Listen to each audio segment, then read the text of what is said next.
नमस्कार, आप देख रहे हैं गुरुग्राम न्यूज बुलेटिन और मैं हूं आपका न्यूज एंकर। आइए नजर डालते हैं गुरुग्राम की आज की 20 बड़ी और अहम खबरों पर। शहर में बारिश और जलभराव से लेकर ट्रैफिक, सुरक्षा, प्रशासनिक फैसलों और विकास से जुड़ी हर महत्वपूर्ण हलचल पर रहेगी हमारी पैनी नजर। तो चलिए शुरू करते हैं गुरुग्राम की आज की टॉप 20 खबरों का सिलसिला। प्रदीप दहिया को एक बार फिर गुरुग्राम नगर निगम का कमिश्नर नियुक्त किया गया है। खास बात यह है कि करीब 24 घंटे पहले ही उनका तबादला रोहतक किया गया था, लेकिन शहर में बिगड़े हालात और जलभराव के बीच डैमेज कंट्रोल के लिए सरकार ने उन्हें वापस गुरुग्राम की जिम्मेदारी सौंप दी। सरकार ने प्रदीप दहिया के साथ कई अन्य IAS अधिकारियों के तबादले के आदेश भी जारी किए हैं। अब गुरुग्राम में बारिश से बने हालात को संभालना और प्रशासनिक व्यवस्था को पटरी पर लाना उनकी बड़ी चुनौती होगी। सुप्रीम कोर्ट के आदेश के बाद GMDA और नगर निगम की 12 संयुक्त टीमें शहर भर में सर्वे कर रही हैं। प्रशासन को 30 दिनों के भीतर अतिक्रमण मुक्त सड़कों और क्षेत्रों की रिपोर्ट अदालत में पेश करनी है। इसी अभियान के तहत अगस्त में 100 से ज्यादा अवैध ढांचों पर कार्रवाई और उन्हें हटाने की तैयारी है। अब देखना होगा कि अभियान के दौरान किन इलाकों में कार्रवाई होती है और अतिक्रमण के खिलाफ प्रशासन का बुलडोजर कितना प्रभावी साबित होता है। मौसम विभाग के येलो अलर्ट को देखते हुए निजी कंपनियों और संस्थानों को कर्मचारियों के लिए वर्क फ्रॉम होम लागू करने की सलाह दी गई है। प्रशासन ने लोगों से अपील की है कि जलभराव के कारण कई इलाकों में यातायात प्रभावित हो सकता है, इसलिए बेहद जरूरी होने पर ही घर से बाहर निकले। साथ ही लोगों को मौसम और ट्रैफिक की स्थिति पर नजर रखने की सलाह दी गई है। गुरुग्राम की महत्वाकांक्षी ग्लोबल सिटी परियोजना को लेकर बड़ी खबर सामने आई है। यहाँ देश की सबसे ऊंची इमारतें बनाने का प्रस्ताव तैयार किया गया है, जिनकी ऊंचाई 700 मीटर तक हो सकती है। प्रस्ताव के मुताबिक करीब 6 से 7 एकड़ में मिश्रित उपयोग वाले टावर विकसित किए जाएंगे। इनके बुनियादी ढांचे का काम जून 2027 तक पूरा करने का लक्ष्य रखा गया है। HSIIDC के अनुसार इस महत्वाकांक्षी परियोजना में निवेश और विकास के लिए कई वैश्विक कंपनियों ने रुचि दिखाई है। अगर योजना तय समय पर आगे बढ़ती है तो ग्लोबल सिटी गुरुग्राम की पहचान को नई ऊंचाई दे सकती है। सागर हत्याकांड के विरोध में ग्रामीणों का प्रदर्शन, 5 घंटे चक्का जाम। फर्रुखनगर के सागर हत्याकांड को लेकर ग्रामीणों में भारी आक्रोश देखने को मिला।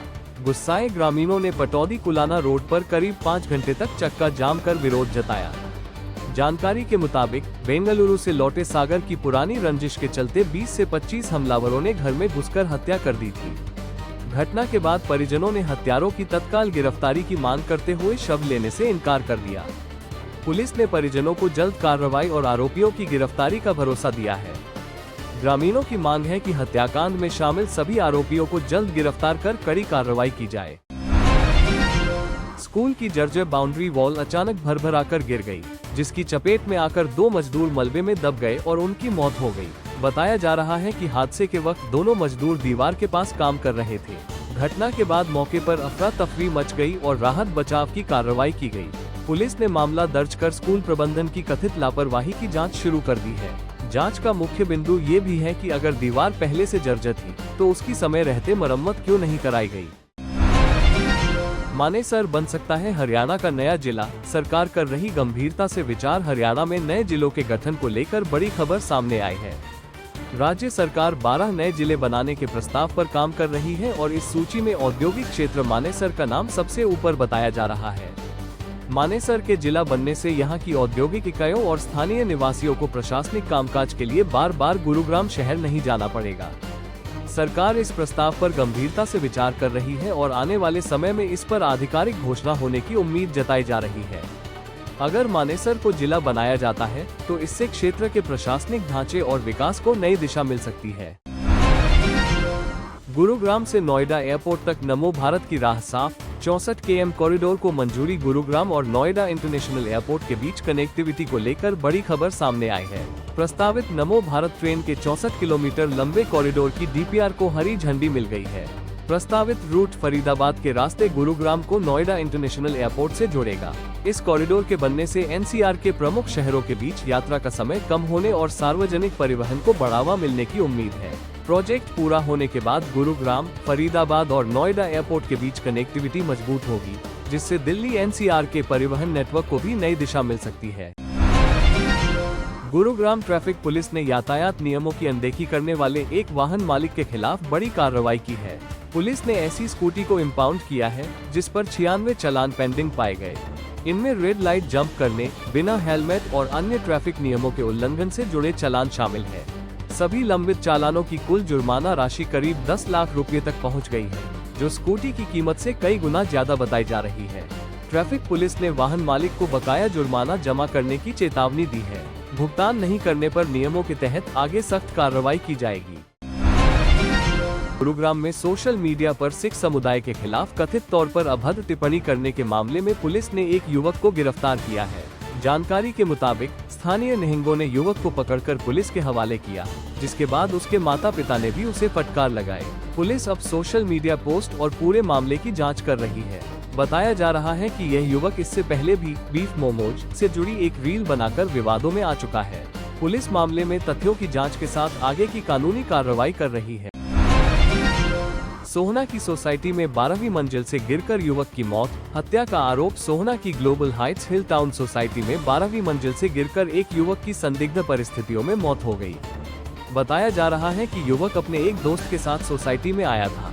मामले में मृतक के परिजनों ने इसे सोची समझी हत्या बताते हुए पुलिस में शिकायत दर्ज कराई है। शिकायत के बाद पुलिस ने घटनास्थल का निरीक्षण कर जरूरी साक्ष्य जुटाए हैं। फिलहाल पुलिस पूरे मामले की जांच कर रही है और पोस्टमार्टम रिपोर्ट का इंतजार किया जा रहा है। रिपोर्ट और जांच के आधार पर मौत की वास्तविक वजह स्पष्ट होने की उम्मीद है। गुरुग्राम के फर्रुख नगर में एक मंदिर के पुजारी पर बाइक सवार हमलावर ने चाकू से हमला कर दिया। अचानक हुए हमले से इलाके में हड़कंप मच गया। वारदात के बाद आरोपी मौके से फरार होने लगा, लेकिन स्थानीय ग्रामीणों ने पीछा कर उसे पकड़ लिया और पुलिस के हवाले कर दिया।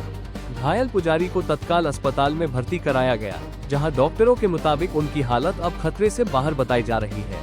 पुलिस ने आरोपी को हिरासत में लेकर हमले के कारण और पूरी घटना की जांच शुरू कर दी है। गुरुग्राम में नगर निगम ने भीमनगर तालाब की जमीन को अतिक्रमण मुक्त कराने के लिए बुलडोजर कार्रवाई शुरू कर दी है। प्रशासन की इस कार्रवाई का उद्देश्य तालाब की जमीन को दोबारा विकसित करना है। योजना के तहत यहां करीब 30 करोड़ रुपए की लागत से आधुनिक मॉडल तालाब और हाईटेक पार्क विकसित किया जाएगा। इसके साथ ही पूरे क्षेत्र का सौंदर्यीकरण भी किया जाएगा। प्रशासन का लक्ष्य इस जगह को स्थानीय लोगों के लिए आधुनिक और सुविधाजनक सार्वजनिक स्थल के रूप में विकसित करना है। परियोजना पूरी होने के बाद भीमनगर क्षेत्र को एक नया सार्वजनिक और पर्यावरणीय केंद्र मिलने की उम्मीद है। मानेसर नगर निगम की बैठक में विकास कार्यों को लेकर शुरू हुई बहस देखते ही देखते हंगामे और हाथापाई में बदल गई।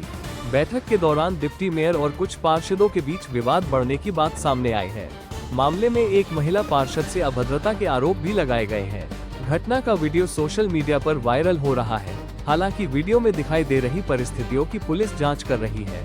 विवाद के बाद दोनों पक्षों ने एक दूसरे के खिलाफ पुलिस में शिकायत दर्ज कराई है। पुलिस पूरे मामले की जांच कर रही है और जांच के आधार पर आगे की कार्रवाई की जाएगी। रेलवे ट्रैक के मरम्मत कार्य के चलते दिल्ली रेवाड़ी रेल मार्ग पर मेगा ब्लॉक लिया गया है। इसका सीधा असर गुरुग्राम से होकर गुजरने वाली 25 से अधिक एक्सप्रेस और पैसेंजर ट्रेनों पर पड़ा है। मेगा ब्लॉक के कारण कई ट्रेनों को रद्द किया गया है, जबकि कुछ ट्रेनों के रूट में बदलाव किया गया है। अचानक हुए बदलाव से रोजाना ट्रेन से सफर करने वाले यात्रियों को काफी परेशानी का सामना करना पड़ रहा है। रेलवे की ओर से यात्रियों की सुविधा के लिए वैकल्पिक व्यवस्था किए जाने की बात कही गई है। यात्रियों को सलाह दी गई है कि सफर से पहले अपनी ट्रेन का स्टेटस जरूर जांच लें। गुरुग्राम की इन 20 बड़ी खबरों के साथ आज के बुलेटिन में बस इतना ही। शहर की हर ताज़ा, महत्वपूर्ण और भरोसेमंद खबर के लिए हमारे साथ बने रहिए।